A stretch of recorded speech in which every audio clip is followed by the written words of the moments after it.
Private ఆసుపత్రుల్లో paramedical స్టాఫ్గా పనిచేస్తున్న పలువురు పార్టీ 3వ క్లస్టర్ ఇన్ఛార్జ్ గంటా రామానాయుడు ఆధ్వర్యంలో వైఎస్ఆర్ కాంగ్రెస్ పార్టీలో చేరారు. ఎమ్మెల్యే బాలినేని శ్రీనివాసరెడ్డి నివాసంలో పార్టీలో చేరిన వారందరికీ పార్టీ కండువాలు కప్పి ఎమ్మెల్యే బాలినేని శ్రీనివాసరెడ్డి ఆత్మీయ స్వాగతం పలికారు. ఇంటి పట్టాలు మీకు లభించాయా అని అడిగి తెలుసుకున్నారు. పట్టాలు ఇవ్వరని తెలుగుదేశం నాయకులు ప్రచారం చేస్తుంటే నిజమే అనుకున్న దరఖాస్తు చేసుకోలేదని, తీరా ఇప్పుడు పంపిణీ చేస్తుంటే తాము వారి మాటలు నమ్మి మోసపోయామని కొంతమంది ఆవేదన వ్యక్తం చేశారు. కార్యక్రమంలో పలువురు పార్టీ నాయకులు, కార్పొరేటర్లు పాల్గొన్నారు.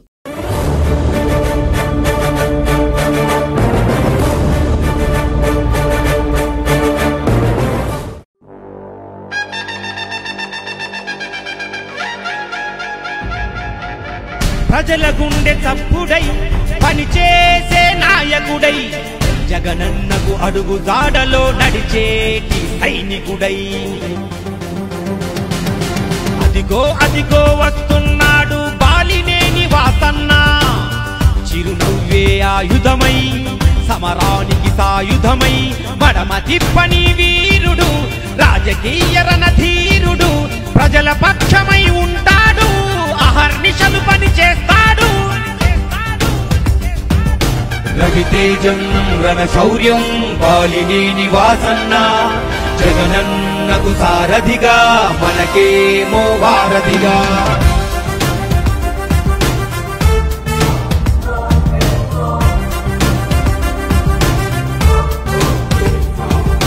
చీకటి బతుకుల్లో వేకువ వెలుగులకై, పేదల గుండెల్లో ఆశలు నింపుటకై, జనగలమే తన బలమై, జనహితమే తన మతమై, ప్రభవించిన సంభవమై, ప్రజా సంకల్పమై. ఓ బాలినేని వాసన్న, ఓ బాలినేని వాసన్న.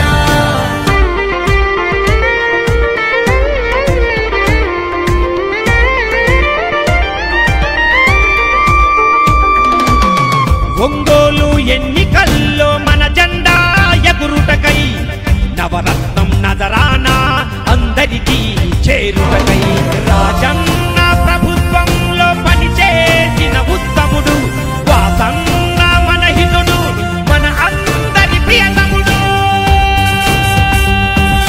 రవితేజం రణశౌర్యం బాలినేని వాసన్న, జగనన్నకు సారథిగా మనకేమో వారధిగా.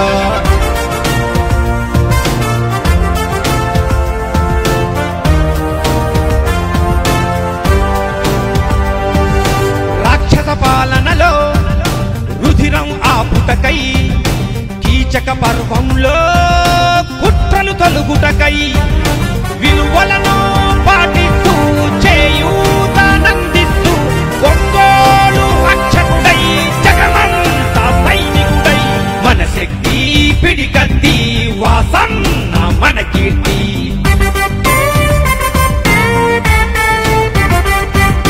రవితేజం రణశౌర్యం బాలినేని వాసన్న, జగనన్నకు సారథిగా మనకేమో వారధిగా.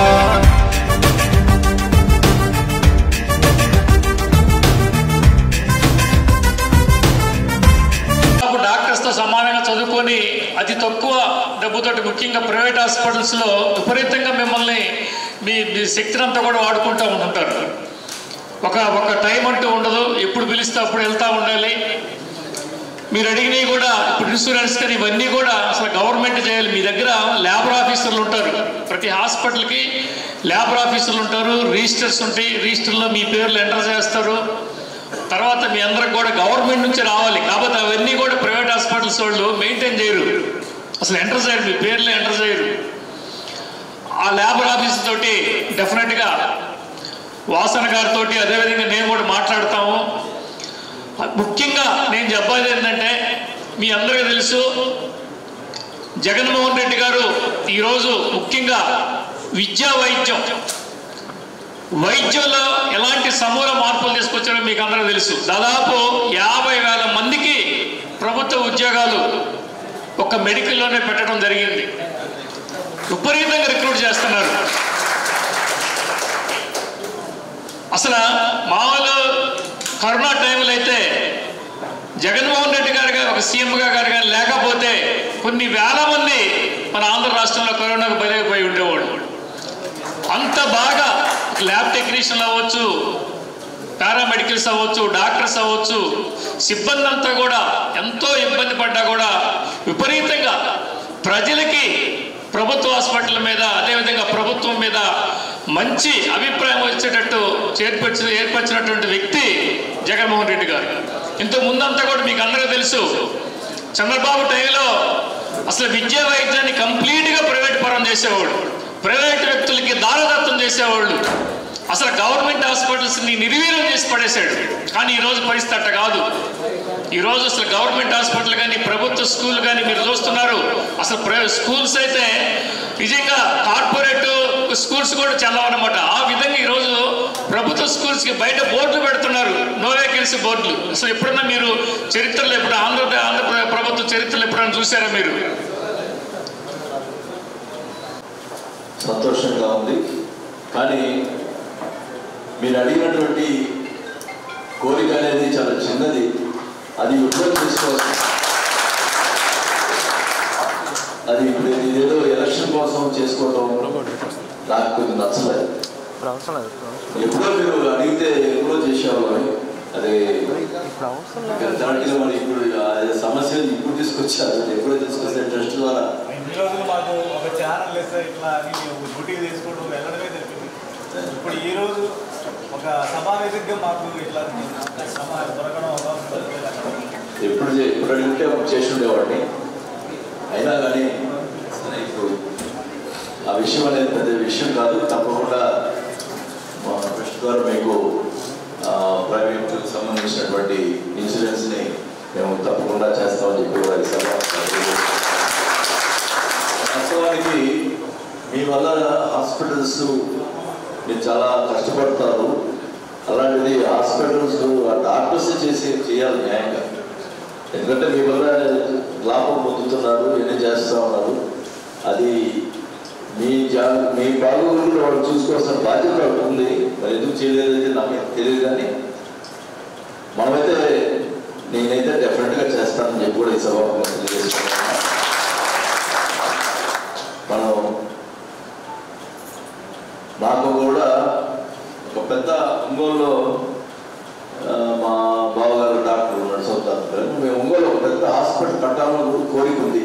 ఒక కార్పొరేట్ హాస్పిటల్ కట్టి తక్కువ తోటి కార్పొరేట్ హాస్పిటల్ ప్రజలకి అందుబాటులో తీసుకురావాలనేది ఎప్పటి నుంచో ఆలోచన ఉంది.